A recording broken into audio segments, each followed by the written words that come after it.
cada familia hay alguien que no se calla. Bueno, pues en la nuestra somos dos. Sí, y en lugar de terapia decidimos prender un micrófono. Así nació Ni Cómo Callarnos. Somos Ana y Lili y queremos conectar contigo a través de nuestras historias en este podcast. Bienvenidos, comenzamos. Bienvenidos a otro episodio de Ni Cómo Callarnos. La semana pasada hablamos de las décadas y cómo hemos transitado en esto del tiempo y cómo han pasado las décadas y en fin. Hoy vamos a hablar de algo que está más o menos ligado y es como todo el mundo da, aunque nadie te lo pida, un consejo. Y lo mejor es que a veces no vienen en formatos normales, sino a veces es la tía sabia, el amigo motivacional, que nunca falta, el desconocido en redes y el clásico yo en tu lugar, que te ningunea elegantemente. Así que bueno, pues vamos a empezar con este tema, Anita. Sí, buenísimo porque es cierto, hay consejos que nos dan y nos caen como bomba, prácticamente. Sí, ese de, además, es que yo en tu lugar haría, ¿no? Que venimos a dar como lecciones desde nuestro púlpito y vamos a hacer una revisión de esos consejos que nos dieron, los que ignoramos tristemente, los que nos salieron súper mal y los que misteriosamente tenían algo de razón, pero nos dimos cuenta un poco tarde. Así es. Pero a ver, empecemos con uno chistosón para alegrarnos el comienzo. Mira, a mí, yo me acuerdo mucho que alguien siempre me decía, el amor todo lo puede. Y luego mi abuela me decía, cuando el hambre entra por la puerta, el amor sale por la ventana.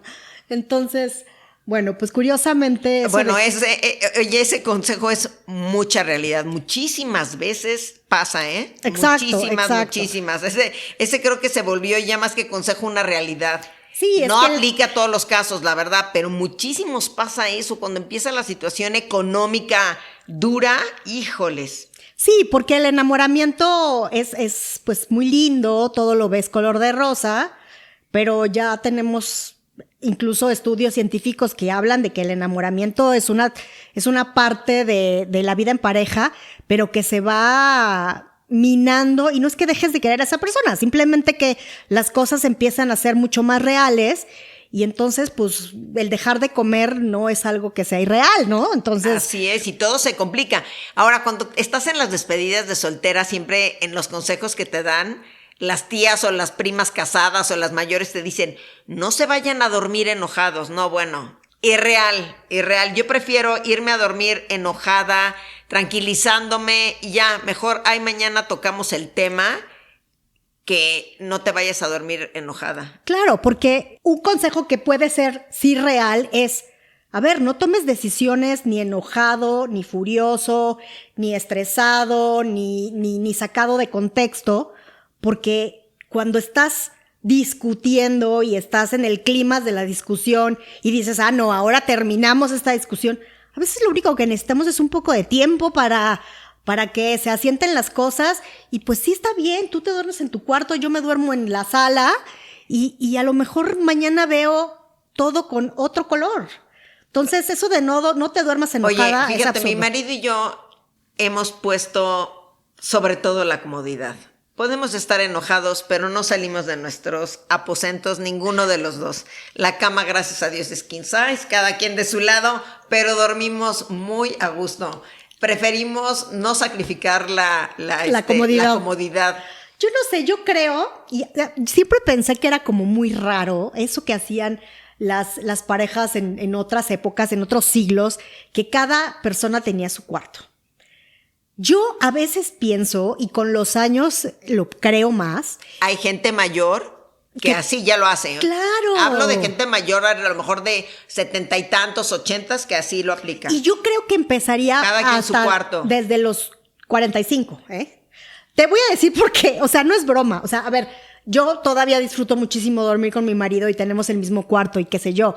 Pero yo creo que sí necesita, así como a veces nos vamos de vacaciones cada quien por su lado y cada quien toma un espacio para hacer sus cosas, estás casado, sí, lo quieres mucho, sí, pero sí necesitamos como un espacio personal. Entonces a veces pienso que no está tan mal eso de cada quien que tenga su cuarto y sus cosas, y a lo mejor si tiene un desmadre, pues es su desmadre, ¿no? Yo que a veces creo que tengo TOC, no lo tengo todavía diagnosticado, pero creo que sí. O sea, a mí no me muevan algo del lugar porque entonces me enfurezco si no lo encuentro. Entonces, pues no está tan mal pensar en, a ver, hoy me voy a dormir alejada de ti porque me estás cayendo en la punta del hígado, estoy enojada y me voy a dormir y voy a pensarlo 3 minutos más y seguramente recordaré todos esos momentos en los que me encantas y ya mañana discuto contigo de mejor manera. O sea, eso de no dormir enojado, creo que no, Sí. que no jala, la verdad. O por lo menos con nosotros, a nuestras edades, nunca jaló. No. Fíjate que en esto de los consejos, bueno, yo creo que yéndonos un poco a cuando somos chicos, están los de los papás. Mi papá siempre fue el sentido de la responsabilidad y de cumplir. ¿Quieren ir al videobar que se usaba en ese entonces en jueves, como dice Claudia, mi hermana? Muy bien, pero se me van a clase de 7 el viernes, ¿no? O sea, muy bien, o sea, aquí hay para todo. Hay para ir a la fiesta, pero hay la clase de viernes. Oye, y ahora que de papá pagas universidades y te cuesta el crédito, la clase, o sea, te mandan costo de todo, dices, por Dios, no quiero que pierdan un condenado día de clases. O sea, te vas a clase aunque estés dormido, güey. Exacto. Entonces mi papá sí era mucho de esa responsabilidad, tanto para ir a la escuela, para ir a la universidad y para ir al trabajo. Yo creo que si le debo a alguien la parte de ser responsable o de empezar algo y terminarlo, es a mi papá. Esa parte. Y creo que a lo mejor me dirían son los valores que nos dan desde niños, ¿no? Mi mamá siempre fue la que estuvo como muy pendiente de que cumpliéramos con las tareas, que sacáramos buenas notas, de que fuéramos responsables en la parte de la escuela, el respeto a los mayores, que, a ver, también quiero un ojo aquí. El respeto a los mayores, yo creo que nosotros somos una generación que sí respetan a nuestros mayores. A mí me ha tocado ver en trabajos que hay chavos que les hablan a la gente mayor que digo, Dios mío, ¿qué les pasa? O sea, ya olvídate de que es su superior o su jefe. Es una persona mayor. Creo que eso, chavos, no es que los esté criticando, pero creo que nosotros somos una generación que sí es muy respetuosa a los mayores. Estoy hablando de nuestra generación 50, 40, los de 60, ¿no? Y creo que también eso mi mamá nos lo infundió muchísimo, el respeto a la gente mayor. Concuerdo contigo, sin embargo, o sea, sí creo que debemos un respeto a los mayores, pero también creo que siendo respetuosos podemos dar un golpe en la mesa y decir, no estoy de acuerdo con lo que estás diciendo. Sí, que hoy es más permitido, lo que hemos dicho, ¿no? Nosotros a lo mejor éramos menos de poder expresar ciertas cosas, pero Lili, pues, o será que sí me ha tocado ver algunos chavos que yo digo, Dios mío, pero por Dios, ¿qué les pasa, no? Sí, como sí, que sí. se rompen ya, pero tienes toda la razón en que sí poder expresar lo que no estás de acuerdo, pero siempre con cierto respeto a la gente mayor. Y mi mamá, si algo nos enseñó también, que eso se lo debo a mi mamá, es ser buenas personas y ser agradecidos. Claro. Yo de verdad digo, te dan un detalle, te dan el gran regalazo, te den lo que te den, ser agradecidos. Yo creo que no hay como ser agradecidos. Y ahora entre todo lo que es para el bienestar espiritual, para el bien vivir, es, ¿no? Agradecer lo que tengo. Pero sí ser siempre agradecidos con los demás, por lo poco, mucho, grande que nos dieron o les aprendimos. Claro. Yo uno de los consejos que recuerdo con mucho cariño, que me lo dio una persona bastante random en mi vida, pero que la recuerdo justo por eso que me dijo y que hasta hoy entiendo, es algo así como, si algo te confunde desde el inicio, rara vez se vuelve claro después. Y este consejo es como un poco que tiene que ver con la intuición. Es un poco eso, o sea, cuando algo no te está haciendo sentido, cuando algo en tu cabeza o en tu corazón te dice por aquí no va la cosa, hazle caso a eso. Porque cuando algo no te hace sentido, y lo voy a referir a algo muy personal, es que yo me acuerdo que la primera vez que me casé, y creo que lo he platicado varias veces, hubo algo dentro de mi persona que me dijo, o sea, y que iba yo rumbo a mi boda. Y triste, o sea, muy triste, pero no me hice caso. Todo el tiempo estuve pensando, O sea, ibas con esa cosita. Sí. Camino a la boda. ¿Y sabes qué pasa? Que yo creo que la primera vez que yo me casé enamorada de la idea de lo que era el matrimonio y muy forzada en el sentido de que todos mis amigos se habían casado, se estaban casando o en eso estaban. Y yo no me escuché. Por eso sí creo que ese consejo de si algo no te queda claro desde el principio, no se va a volver transparente con el tiempo. Y es un consejo que te digo, me dio una persona totalmente random en mi vida y no porque eso que me lo dijo hoy me hace mucho sentido. Y hoy sí trato o procuro tener siempre ese foquito prendido y cuando algo no me hace sentido, inmediatamente empiezo a poner como mis... Sacar las antenas. Exacto. Es un buen consejo, sacar las Siempre antenas y analizar un poco más la situación. Hacerme caso. O sea, siempre procuro hacerme caso y cuando me hago caso, digo, tenía razón. La decisión de casarte, o sea, tocas un punto bueno. Es importantísima. A veces dice uno, híjoles, será por aquí, no será por aquí, pero sí tienes que estar con mucha seguridad de tu pareja para tener, pues para esperar que te vaya bien, debes de conocerla bien. Ya lo hemos tocado en otros temas, no van a cambiar si te casas, la persona, ¿no? Entonces es muy bueno eso. Si algo no te está checando desde el inicio, detente y para y analiza mejor la situación. Sí, siempre que tienes como un dejo de lucidez y dices, esto no me está lateando, desde una chamba, una pareja, una decisión, siempre hay algo que debes escuchar más adentro de ti y decir, híjole, o a lo mejor darte un minuto para repensarlo. Yo creo que ese ha sido uno de los consejos. Sí, pero tú, mi reina, ya ibas demasiado, ya ibas hasta con vestido de novia para repensarlo. No, claro. No iba con vestido de novia porque yo me casé en Cuernavaca. Yo me casé en Cuernavaca. No, yo me casé en Cuernavaca, solo me casé por el civil y me casé en una boda espectacular. Me casé en el Camino Real Sumilla. Fue una boda preciosa, enorme, muchos invitados. O sea, la verdad es que fue una fiesta que yo quería hacer y pude haber dicho... Mira, vamos a tomarnos un minuto, sigamos la fiesta, hagamos la peda, porque esa era la idea que más me emocionaba. Pues, ¿por qué no te la haces de tus 54? Nos invitas, ahí pasamos Navidad, repites el escenario. No y sé, te avientas no sé.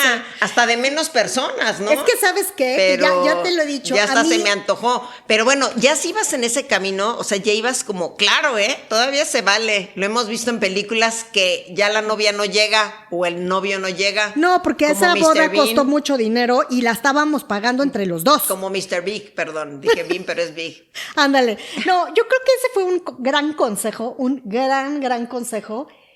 Y te digo, me lo dio una persona absolutamente random en mi vida. Y creo que siempre lo tengo como muy presente. Ahora, fíjate, hablando de esos consejos de una persona random en tu vida, yo alguna vez entré a una asociación que después dije, ay, ¿qué hago aquí? De estudiantes. No me acuerdo ni cómo se llamaba el profesor. Ahorita por eso de que dices de random en tu vida. Su consejo me cayó como una bomba, pero no saben lo que me ayudó. Él un día me dijo, Ana Laura, quiero decirte algo. Tú hablas y tienes una muletilla. Repites muchísimo cómo se llama. Te tienes que dar cuenta, porque para ser una persona que va a hablar en público, no puedes estar repitiendo y cómo se llama, que es una muletilla. Cuando me lo dijo, bueno, no quiero decirles el hombre cómo me cayó de mal. Aparte tenía yo, ¿qué? 20 años, 21. O sea, dije, ¿qué le pasa a este señor que me dice eso? Súper consejo, porque ¿qué creen? Me la quité. Claro, él fue el que me hizo consciente, así como hay gente que repite para mucho, y verdad, o cómo se llama. Yo, o sea. Cosas así. En el momento no en me que lo te lo quitar. dicen, o sea, es que de verdad, te juro que, pobre hombre, lo odié. Pero él me enseñó que tenía toda la razón, que yo era algo en que tenía que trabajar y en estar consciente que cuando hablo tenía que dejar de decir esa muletilla de cómo se llama. Entonces, ese consejo que de momento me cayó como una pinche bomba, me sirvió muchísimo. Claro, es que sí, es que a veces la gente, bueno, algo que aprendí en algún momento de la vida es que estás como con una persona que o te hace caer en repetidas ocasiones o que sientes que es tu enemigo férreo o algo así y resulta que es tu mejor maestro, ¿no? O sea, resulta que es la persona que te está en realidad ayudando a hacer te cayó como bomba y aprendiste. Una versión mejor Tengo tuya. otro ejemplo de eso. Cuando me tengo que reinventar, que me quedo sin el negocio, que lo he comentado, tengo que empezar a pedir trabajo. Iba yo a una entrevista con una headhunter que me consiguió mi compadre Ramiro. Buenísima onda, la súper encantadora. Soy súper parlanchina, lo sé, por eso esto se llama Ni Cómo Callarnos. Y mi compadre me dijo, Ana, ahora que vayas a la entrevista, tú tienes que hablar menos. O sea, no estoy diciendo que no vayas a dar tu currículum, tu explicación, pero tú trata de hablar menos de lo que normalmente hablas. Y de momento dije, ay, chin, igual no, te quedé así como de peso y dije, tiene toda la razón, soy muy parlanchina. O sea, estuve 22 años con un negocio propio y de pronto regreso a las grandes ligas, entrevistas con headhunters. También se lo agradezco mucho. Fue un muy buen consejo escuchar más y hablar, pausar y ver si tengo que seguir hablando o me iba a preguntar la o escuchar otra cosa. Claro. Me sirvió muchísimo también. Yo creo que a mí algo que me dijo mi abuela, no me lo dijo así, pero me lo dio a entender y me lo dijo muy claro, es escucha patrones, no promesas. O sea, fíjate cómo actúa, eso que decimos y que ya se ha vuelto como muy usual entre, a ver, ¿cómo trata a la demás gente? Pensando en una pareja. ¿Cómo trata al mesero? ¿Cómo trata al ballet parking? ¿Cómo trata...?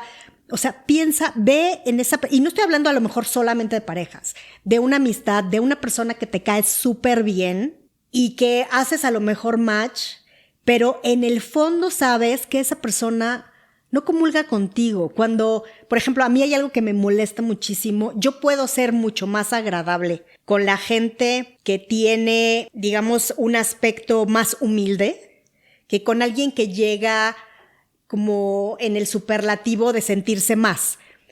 Si tú ves a una persona tratando mal o hablando mal de la gente que es más humilde que esa persona, ya en ese momento me doy cuenta que esa persona no va a ser lo que yo espero de alguien. Y me lo dijo mi abuela, ella me lo dijo en función de parejas. O sea, ella me lo dijo en... Cuando escojas a un novio, mijita, fíjate cómo trata a los demás, fíjate cómo habla con su mamá, fíjate cómo apapacha a alguien. O sea, fíjate en esos pequeños detalles, fíjate cómo le habla al mesero, si lo ningunea, si lo trata de pendejo. O sea, aléjate. Sí. Porque al final del día va a terminar tratándote igual. Y es cierto. O sea, eso es verdad. Hay cosas que son tan automáticas en muchos de nosotros o en muchas de las personas que, porque además, ojo, cuando una persona trata mal a otra, independientemente de quién sea o cómo sea esa persona, si es alguien de servicio o no, sí o sí te vas a dar cuenta que es una persona que tiene tantas inseguridades que es capaz de menospreciar a otra persona solo por sentirse arriba de esa persona. Entonces, oye, eso acaban de decir de Donald Trump. Aléjate de esa persona, claro. Tuvo que minimizar a los Obama, ¿no? En un video que sacó. Pero hasta su propia gente republicana dijo, es tan pequeño que tiene que minimizar a otros para él verse grande. O sea, ese es un súper consejo. Yo se los digo a mis hijos, trata a los demás como quieras también que te traten a ti. Claro. Y ese ejemplo de, como tú dices, de cómo tratas a la gente de servicio, a la gente sencilla, como dicen, a la gente que se ensucia con su trabajo las manos, es como realmente eres. La gente, cuando no te ve nadie, así eres. Exacto. ¿No? Exacto. Entonces, yo creo que ese es un gran consejo. Ese es algo que, digo, lo tengo muy desde la cuna y muy, bueno, mi papá, me acuerdo perfecto, había una persona que era el todólogo, o sea, ya sabes, ese señor que te levanta cualquier cosa que se te descompuso en tu casa, el que pinta, el que arregla, el que no sé qué.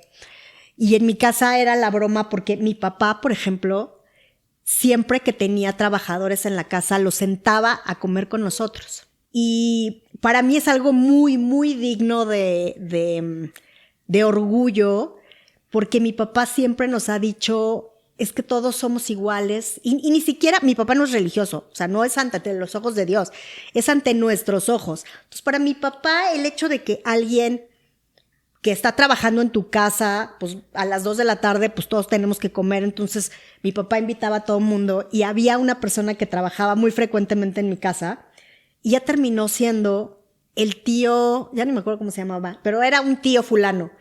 Y mis tías, cuando llegaban, decía, ay, tu papá, ya está el tío fulano en la mesa.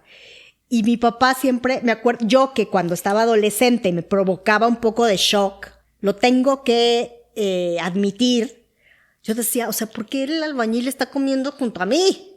Pesada. Hoy que han pasado los años, que me doy cuenta que este señor pasó a ser literalmente parte de la familia y pasaron los años y mis papás todavía lo contrataron cuando se fueron a vivir a Querétaro y entonces el tío llegaba y se sentaba a la mesa. Al final de los días, yo me acuerdo que él platicaba con nosotros y siempre fue tan cariñoso, pero tan cariñoso. Y con los años me di cuenta que esa persona iba a ser fiel a mis papás toda la vida. Y a la fecha le sigue ayudando. Ya el señor es muy grande, pero es don David y don David. O sea, claro, si lo vives desde tu casa, si lo vives desde tus raíces, se te queda y entonces eres tú. Y claro, cuando tengo una pareja después, pasado los años, que era precisamente todo lo contrario a eso, pues me emparejé con él, fue mi novio unos años y claro, después terminó siendo un patán. Sí. En mi forma de pensar. O sea, en mi forma de pensar yo dije, claro, nunca me di cuenta de lo que mi abuela me decía. Fíjate cómo trata a las personas que él considera no son de su misma clase, ¿no? Y insisto, yo estaba deslumbrada porque llegaba en un carrazo por mí y su mamá y nos llevaba a jugar golf y ta. O sea, cosas que en ese momento para mi escala de valores eran importantes.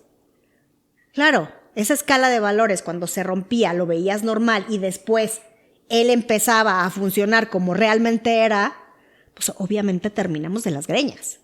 Porque después empezó a quererme tratar igual, en el sentido de que tú eres menos que yo, porque evidentemente él tenía o vivía en un estatus social mucho mayor, y entonces, pues claro, después de un tiempo, pues ya me quería ningunear a mí también. Entonces, ese consejo yo creo que sí fue muy válido, sigue siendo muy válido, y es algo en lo que sigo yo sintiéndome muy agradecida de que me lo hayan dicho, y mejor aún, no solo que me lo dijeran. Volvemos al otro consejo. O sea, no pienses en promesas, piensa en exactamente lo que esa persona está demostrando, porque pues las promesas se van, ¿no? Así es. Fíjate que otro que también mi mamá me decía de la persistencia, hay un detalle muy chistoso que me pasó. Para mi primer trabajo, que entré a la casa de cambio, que ya se los he comentado, pues apliqué y no me daban respuesta. Y hablaba, y no, que tal, que el licenciado Ramírez está ocupado, que no sé qué. Volvía yo a hablar. Y yo hubo un momento en que dije, ya no voy a dejar de hablar, pues ya hasta por dignidad, ¿no? Pero me acuerdo que mi mamá me dijo, oye, pero la que necesita la chamba eres tú. O sea, ellos están en otro rollo en su trabajo. Tú eres la que tiene necesidad. Te queda bien ese trabajo porque sigues estudiando, vas de intern, de pasante, te quedas cerca de casa, cerca de la universidad. Pues persistí y logré entrar a la casa de cambio. Hoy, el que era mi jefe, Carlos, que soy un amigo entrañable, me dice, Ani, ¿a poco hablaste tantas veces? No tengo, o sea, para que veas, o sea, quiero decirles desde el punto de vista, yo ya decía, Dios mío, por dignidad volveré a hablar, y el que era el jefe decía, oye, yo no me di cuenta que hablaras tanto, a lo mejor sí estaba ocupado y por eso no me pasaban la llamada, pero no tengo ni idea que hubieras hablado tanto. Entonces hay veces que la persistencia es buena. Claro. Y más si uno es el que anda buscando la chamba, buscando el trabajo, buscando el proyecto, ¿no? Exacto. Digo, todo siempre con respeto, pero también, pues bueno, hay veces que uno es el que tiene que persistir. Y fíjate, otro que también, yo que trabajé en banco, como les he comentado también, de pronto me viene la oportunidad de que hay oportunidad que salga del banco, soy mamá y unos primos me dicen, entra a invertir con nosotros. Ellos ya tenían sus tiendas, que en ese entonces se llamaban las tiendas del dólar, y entonces me habla Paco y me dice, Paco, prima, entra y vamos a invertir. Y yo, aterrada, con pánico, o sea, estás acostumbrada a que venía yo a ser intern y luego en otro trabajo asalariada. O sea, estás acostumbrado a que cada 15 días recibes tu pago de nómina. Yo decía, Dios mío, le invertiré. Estaba yo en esa cosa que yo decía, ¿o qué hago? Pero ¿y si no pega? Ya me gasté parte del dinero de mi liquidación. No, con una angustia. Y una de las tías, mi tía Norma, me dijo, Anita, éntrale. Ellos son gente de negocios, aviéntate. Y yo con mis temores, pero ahora sí que fue un buen consejo de ella. Ella me dijo, aviéntate. Y me aventé y me asocié con ellos en la parte de los cosméticos, que años después dije, pero qué bruta, le debí de haber entrado con mayor porcentaje, ¿no? Porque gracias a Dios nos fue muy bien. Pero fue un muy buen consejo de aviéntate y invierte en este negocio. Sí, ahora que estabas diciendo sobre cómo fuiste perseverante, yo me acuerdo que mi papá siempre nos decía, a ver, el no ya lo tienes. O sea, el no ya lo tienes, ¿qué puedes perder? Entonces, si algo se nos ponía enfrente, si algo queríamos lograr, si algo queríamos hacer, mi papá siempre nos decía, a ver, el no ya lo tienes. Sigue promoviendo eso, sigue buscando eso, sigue intentando eso, porque al final del día vas a estar siempre en donde comenzaste.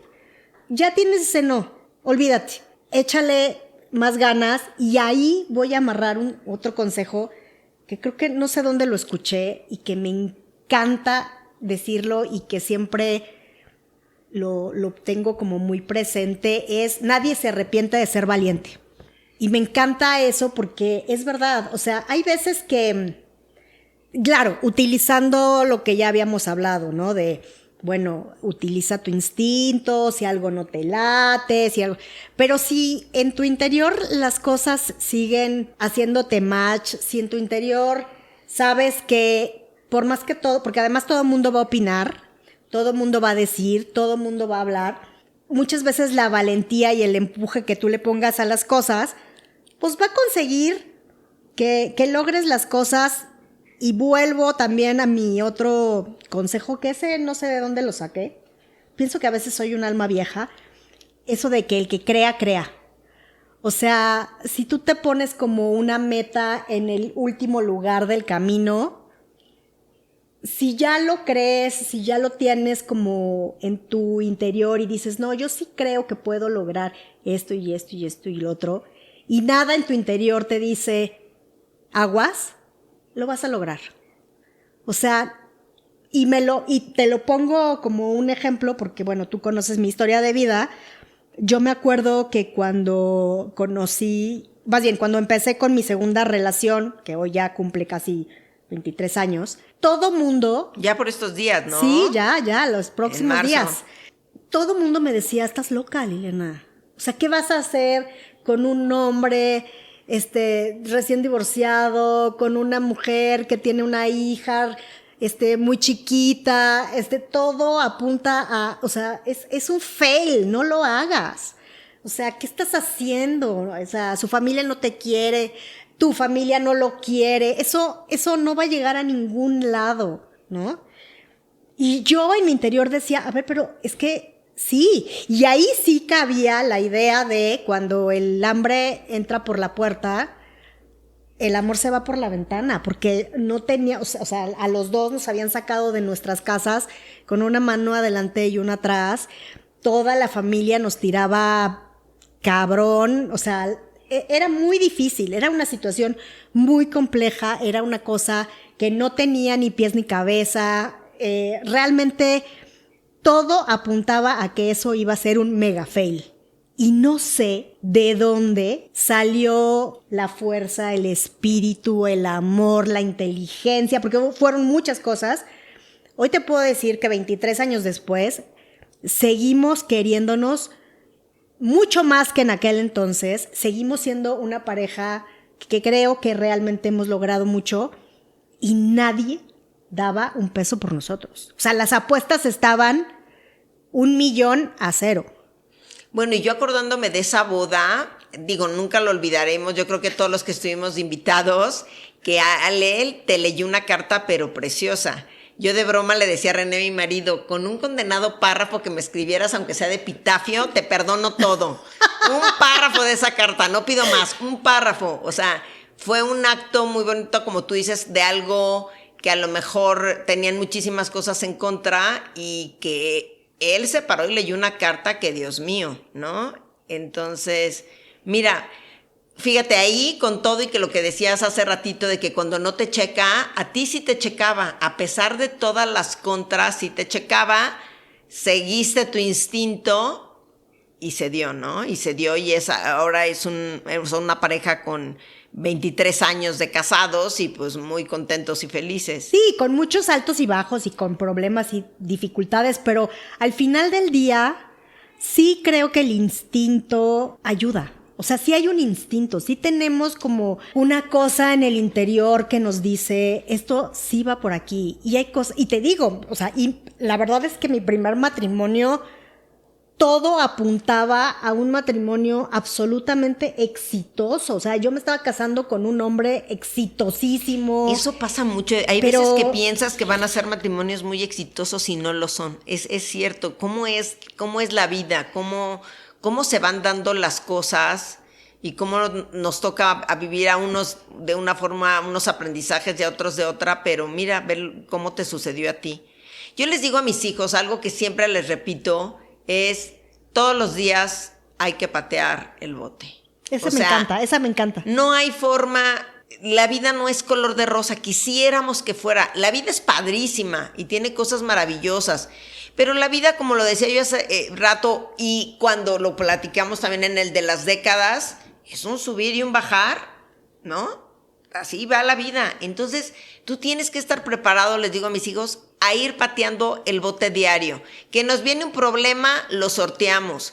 Que viene otra cosa, hay que patear el bote, hay que salir adelante. Tenemos que no nos vaya ganando la vida y nosotros patee el bote. De eso se trata. Yo créeme que es algo que se los repito a mis hijos día con día. Patear el bote todos los días. Oye, Ana, ¿y un consejo que te hubiera gustado que te dieran y que nadie te habló de eso? Aquí tras bambalinas comentamos que era lo del ahorro. Cuando éramos chicos, que íbamos al kinder, Juan Bosco, la mayoría de los primos, nos daban nuestras tarjetas del ahorro, pegábamos timbres. Bueno, moríamos todos por llenar la mentada tarjeta del ahorro nacional con los timbres que te daban. Y bueno, ahí tenía mi mamá las tarjetas. Fue medio decepción cuando al paso de los años creo que quisimos ir a cobrar todas esas tarjetas del ahorro que el gancho era para crearnos una cultura del ahorro. Yo creo que esa me faltó. Sin embargo, poco a poco fui un poco adquiriéndola y cuando pude me metí a ahorrar para esto de los segubecas. O sea, sí, estando ya de empleada en el banco, pues ahí no estaba ni casada ni con hijos, pero ahí saqué en ese entonces un seguro que era un total en dólares. ¿Cómo y todo. ¿Crees? Y entonces Ana, empecé a pagar. ¡Qué maravilla! Quiero decirles que fue para 20 años, ¿eh? No era precisamente un Segubeca porque fue un total, pero sirvió para Segubeca, Eurotrip y todo de René, mi hijo grande. Cuando fui a cobrar ese seguro, que creo que era Seguros Monterrey, bueno, me aplaudieron. Me sentía yo como Miss Universe. O sea, yo entré y les dije, vengo a cobrar esto, he ahorrado 20 años, esto y vengo a cobrar mi seguro.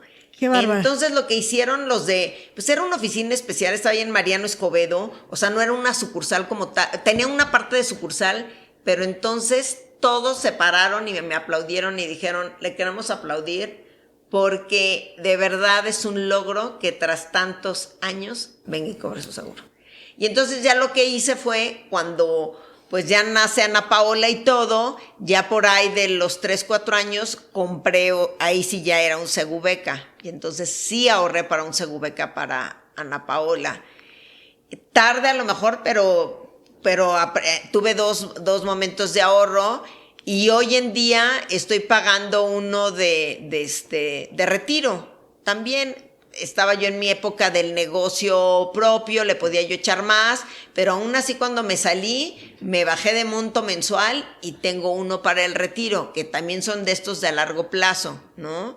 Entonces, pues bueno, tal vez me hubiera faltado más cultura del ahorro. Hoy siento que mis hijos y estas nuevas generaciones tienen un mejor esquema para hacer sus, si ahorro en esto, si le invierto en esto, si compro esta acción, si meto aquí. Y me da muchísimo gusto. Yo hoy a mis hijos sí les repito eso. Traten de ahorrar, que les permita tener para el enganche de algo si quieren tener una propiedad o para algo, más que ponerse hasta el cuello de deudas, ¿no? Sí, bueno, sí, a mí, a ver, en mi casa mi papá ganaba bien y tenía un buen puesto, pero tenía 3 hijos que a los 3 los metió en el TEC de Monterrey, que no sé, a la fecha todavía en mi cabeza y mi cerebro no me da para pensar cómo carajos le hizo. Bueno, sí sé, o sea, no se daban lujos, sí. no tenían muchas propiedades, o sea, vamos, mi papá pudo haber hecho mucho dinero, pero no lo hizo porque sí. lo invirtió en sus hijos. Los papás hicieron los nuestros y yo hicimos, y mi marido maravillas para pagar universidades. Entonces, estoy contigo. Yo, la verdad es que toda mi adolescencia y mi juventud la pasé hasta el cuello de deudas. Yo me acuerdo que justamente a los 30 años que empecé con mi nueva pareja y a los 32 me casé, pero yo a los 30 años, Ana, tenía tarjeta de Sanborns. O sea, yo abría la cartera y sacaba 20 tarjetas mismas que estaban hasta el gorro de deuda y pagaba yo los mínimos. O sea, yo era el cliente perfecto para todos esos bancos y demás. Y justamente en ese momento que yo dije, a ver, tengo que dejar las deudas a un lado, nunca tuve para decir voy a ahorrar, porque, insisto, yo me salí de mi casa a los 19 años, tenía un departamento que costaba 3,000 pesos mensuales y ganaba yo 4,600. No es broma, en serio que yo sobrevivía con 1,600 pesos al mes porque pagaba un departamento, pero era mi departamento, cosa que me dio muchísimo orgullo, pero había días que no tenía ni para comer. Entonces, no tenía yo para ahorrar, me daba mis gustos porque siempre mi papá me dijo, ten siempre una tarjeta de crédito porque es importante y qué sé yo. Pero nunca tuve una conciencia del ahorro, nunca se me dio no solo porque aunque yo quisiera ahorrar, no tenía las posibilidades de ahorrar. Era una chava que vivía súper al día. Entonces, no tuve oportunidad de hacerlo. Hoy ha cambiado totalmente distinto y que cuando cumplí 30 años me dije a mí mismo, a ver, si voy a ganar ganaba yo muy bien, bastante más que la mayoría de mis compañeros. Yo dije, en un año tengo que saldar todas las cuentas que tengo. Y literalmente pasé como año y medio pagando lo más que podía las tarjetas y me deshice de todas las deudas. Pero hasta ese momento, hasta mis 30, yo era un desastre financieramente hablando. Un desastre. Yo es algo que también se los digo a los chavos y se los digo a mis hijos ahora que ya tienen tarjetas. Tienen que pagar completo. No importa si te quedan 1,000 pesos, ni modo, le tienes que, ¿qué crees? Bajarle al gasto, mi reina o mi rey, bajarles, pero tienen que pagar completo porque no hay peor deuda, peores intereses que ese cúmulo que se te hace de intereses y se vuelve una verdadera bola de nieve. Sí, y con Alejandro y con mi hijastra se me metió en la cabeza de yo no quiero pasar lo que pasaron mis papás, de tronarse cada mes los nudillos porque pues la universidad es una renta enorme y entonces también compramos una segubeca para Lorena y Lore tuvo las mejores oportunidades de colegio y fue otra cosa. O sea, yo creo que el consejo del ahorro, ese sí o sí, es buenísimo. Buenísimo, y yo sí creo que no es que no me lo hayan dado, es que ni siquiera había oportunidad de tenerlo en el momento, ¿no? O sea, no había manera de que yo ahorrara un peso. Diría una amiga de Claudia, mi hermana, con la tarjeta Amex, estamos rayándole la cara al guerrero. Exacto. Castigaste porque era cuando tenías que pasar la tarjeta y aquí andamos en el viaje, ráyele la cara al guerrero, ¿no? Sí, o sea, las tarjetas de crédito pueden llegar a ser una perdición más que unos aliados que, como hemos dicho, de los puntos. Entonces vemos aquí que hay muchos, ya nomás yo quiero, siempre vamos corriendo y nos faltarían horas de platicar. Lean el libro de, a lo mejor ya muchos lo leyeron, pero el de Padre Pobre, Padre Rico. Es muy bueno. Ahí él te dice que el peor consejo que luego nuestros papás nos pueden decir es: estudia, para que encuentres un muy buen trabajo. Él decía, ese era el consejo que me dio mi padre pobre, que es mi padre biológico, al que amo, ¿no? Pero en el mundo financiero encontré al padre rico, un millonario que decía, sí, tienes que trabajar, pero busca otro ingreso.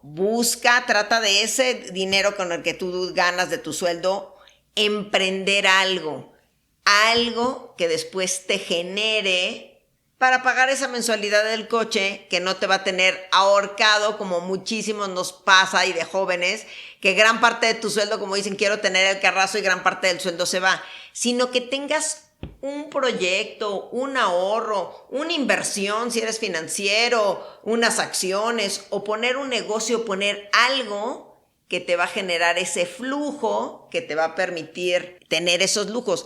Se me hace un muy buen consejo, es un muy buen libro y te permite tener otra óptica, y yo creo que desde que lo leí, la cabeza siempre por eso me gira en que digo, tenemos que hacer nuevas cosas y buscar nuevas oportunidades y nuevos ingresos. Y como también ya lo dijimos, estamos en los 50, pues ¿qué creen? Vamos a vivir, bueno, ya yo 58, tú mucho más chava, yo ya le ando queriendo pegar a los 60, pero vamos a vivir a los 90. Sí, entonces, tenemos que buscar ese libro cosas. también es un muy buen consejo. Léanlo, Padre sí, Pobre, hay Padre hay Rico. consejos que solo entiendes después de repetir exactamente el mismo error, ¿no? Sí. O sea, cosas que te dicen que te cayeron gordos o no te hicieron sentido, y entonces repites y ya después de que tu cabeza loca ya entendió como un poco por dónde iba la cosa, te cae el 20 de que a lo mejor en algún momento tu mamá, tu abuela, tu tía te dijo algo que no quisiste escuchar y que a lo mejor eso dices, te va a caer si bien. les hubiera hecho caso, ¿no? Exacto. Pero bueno, yo para cerrar, no quiero dar un consejo, lo que quiero decir más bien aquí es, a veces no necesitas un consejo, necesitas dormir y ya, punto. Eso también. Porque a veces pedimos muchos consejos y todo lo tenemos adentro. Toda nuestra sabiduría, todo nuestro encanto, todo nuestro feeling está adentro de nosotros y andamos ahí pidiendo consejos a diestra y siniestra. Lo único que necesitas es descansar, dormir, tranquilizarte y a otra cosa mariposa. Y yo otra cosa que también les quiero decir que es importante es, si empiezan algo, acábenlo, chueco, termina. Que empiezo a leer un libro, a veces Ana, mi hija, es súper lectora, lee muchísimos libros. Y de pronto le digo, oye, ¿por qué no lo terminaste? Dijo, ma, no pude. Está terrorífico. Yo estoy con Ana. Está terrorífico, ya no pude. Pero si empiezas un libro, si empiezas un proyecto, si te metes a una clase de ejercicio de 2-3 meses o alguna cosa, trata de acabarlo, que sea como tu meta. No. ¿Tú dices que no?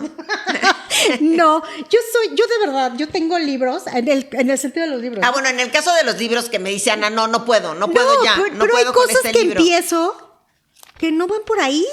O sea, yo sí abandono, ¿eh? Yo sí soy de abandonar cosas. O sea, si realmente no me provoca una complicación, yo sí soy de abandonar Entonces cosas. necesito terapia porque yo sí soy de las de que digo, bueno, empecé con mi programa de ejercicios del 54D con los Rorris y dije, me lo tengo que acabar. y lo hago. Y me meto a algo y digo, lo acabo. Yo no tengo que hacer nada, no Entonces, tengo a lo mejor que. necesito terapia. Yo no tengo que. Bueno, cada Gracias. quien, de verdad, es un encanto estar siempre platicando aquí. Nos da muchísimo gusto que nos sigan escuchando. Hemos crecido muchísimo en Facebook. No sé si eso habla más bien de nuestro público. Ojalá tengamos públicos en todos lados. Sí. Por favor, escúchenos, recomiéndenos. Recomiéndenos, es lo principal, es lo principal. Si algo les gustó, si algo les cayó bien, escríbanos en el chat de Facebook, de YouTube. O hasta en el correo. En el de Ni cómo Spotify. callarnos @gmail.com, alguna cosa. Pongan sus comentarios ahí, no nos lo manden directo a nuestro WhatsApp, pónganlos ahí, porque seguramente mucha gente está pensando como ustedes y recomiéndenos. Muchísimas gracias por estar nuevamente y ya saben, cada martes un episodio nuevo en Ni Cómo Callarnos. Saludos. Gracias por acompañarnos en Ni Cómo Callarnos, porque hablar también es sanar. No olvides compartirlo y nos escuchamos en el próximo episodio.